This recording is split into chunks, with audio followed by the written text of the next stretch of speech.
Welcome everyone to Real Estate with Gwen Price, and we're going to be doing our monthly market update. And with me is Lana Watier, the broker of record for Keystone Real Estate.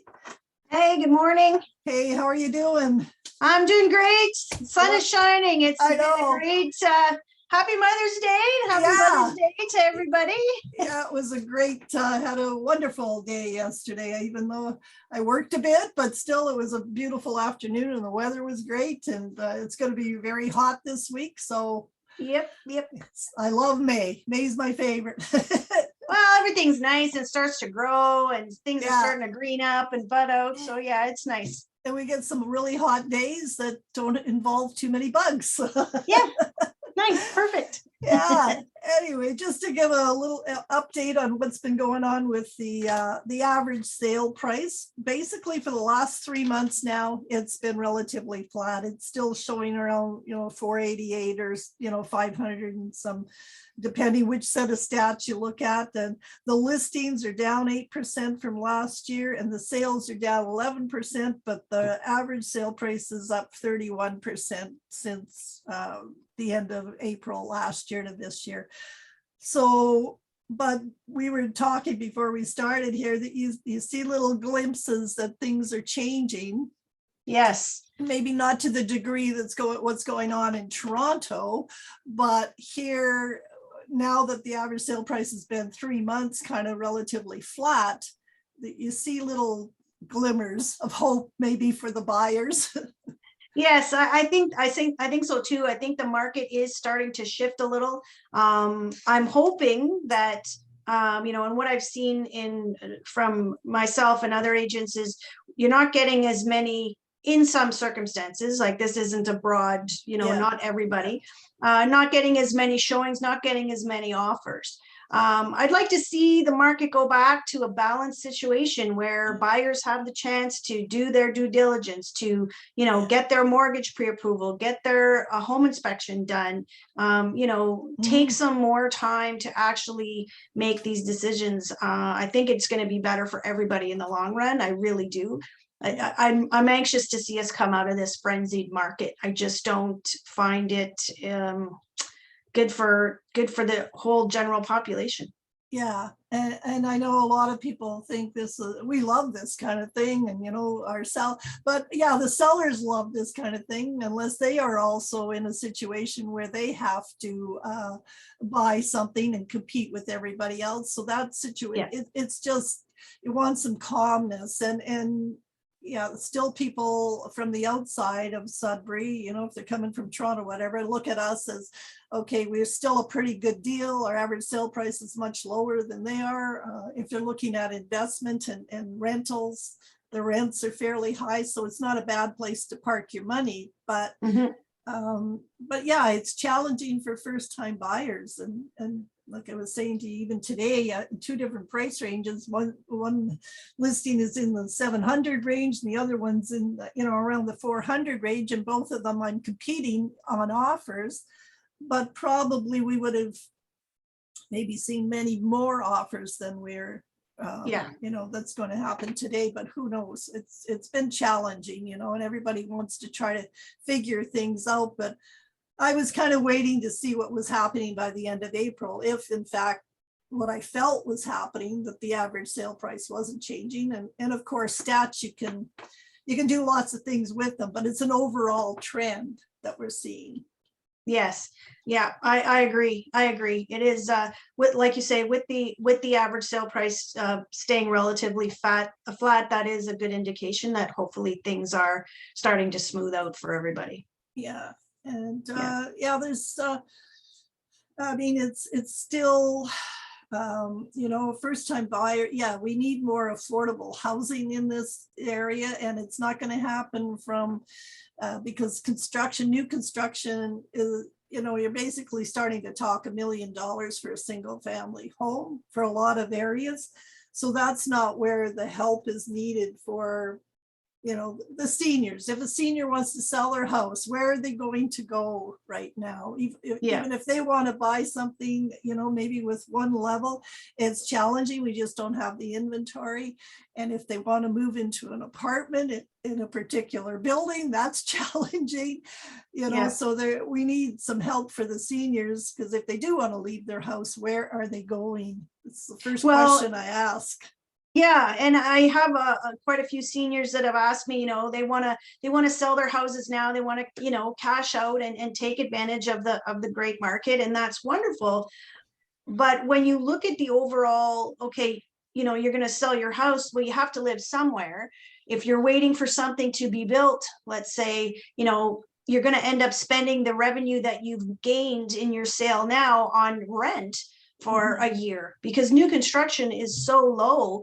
They're just not, you know, I think personally it has to do with supply chain and the cost of materials and things like that have skyrocketed, that, you know, they're just not building as much, it seems, as they have in the past. So you know, there's not that you know, transition where even for a senior to move into an apartment, they just, there's no inventory. There's nothing that they can, you know, reasonably get into on a short notice. You know, everything is limited. Everything is limited. Yeah, no, for sure it's challenging, and not everybody can afford as a senior to be paying, you know, $2,000 a month is kind of typical when we start talking about apartments.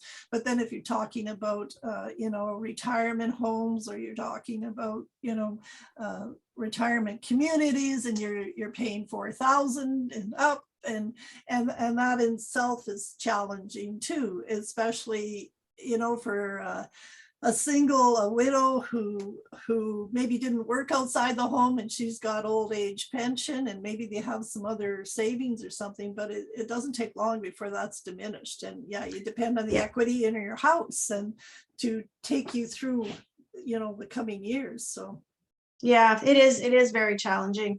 It is very challenging for sure. And then you have to look at, you know, as of course, again, the first time home buyers, you know, they're trying to get into the market where in the past you could buy something at 150, 200,000 that was in reasonable condition. We just don't see that type of property come up. And, you know, that leaves a lot of people qualified for a lot less than the availability dictates, right? And then you have to move out of the community a little bit further. So you're, you know, then the price of gas, you got to factor that in, because you're going to be traveling a little bit farther. It's like, it's just a vicious circle sometimes on affordability. Well, just the day-to-day cost of living. We're in Northern Ontario. We can't necessarily walk to whatever place that we want to shop, right? We got to get in our car, and typically up here we're dealing with trucks and SUVs because of the climate and the winters and things like that. So all of those things come into that factor. Yes, on the outlying areas the prices might be less, but if you're traveling back and forth for a half an hour every day one way, it's, you know, that gas, it all adds up, it all factors in. But well, us as realtors, we sure know. I mean, if you do it, if you go out and you've got to do the whole city of Greater Sudbury, you know, for a few showings to an out of town client, it's pretty, you just see that gas gauge going, right? It does. Well, I mean, Sudbury's still a good place to live. We've got this, you know, as we get into the warmer weather, and we've got lakes around us every which way, and there's so many things for people to do here that, you know, I think it is a place that you can raise a family in a relatively safe community. And I think and like I say, from the rest of the outside world looking in, our prices are not too bad, but I know it happens so quickly that it just kind of people's heads were turning.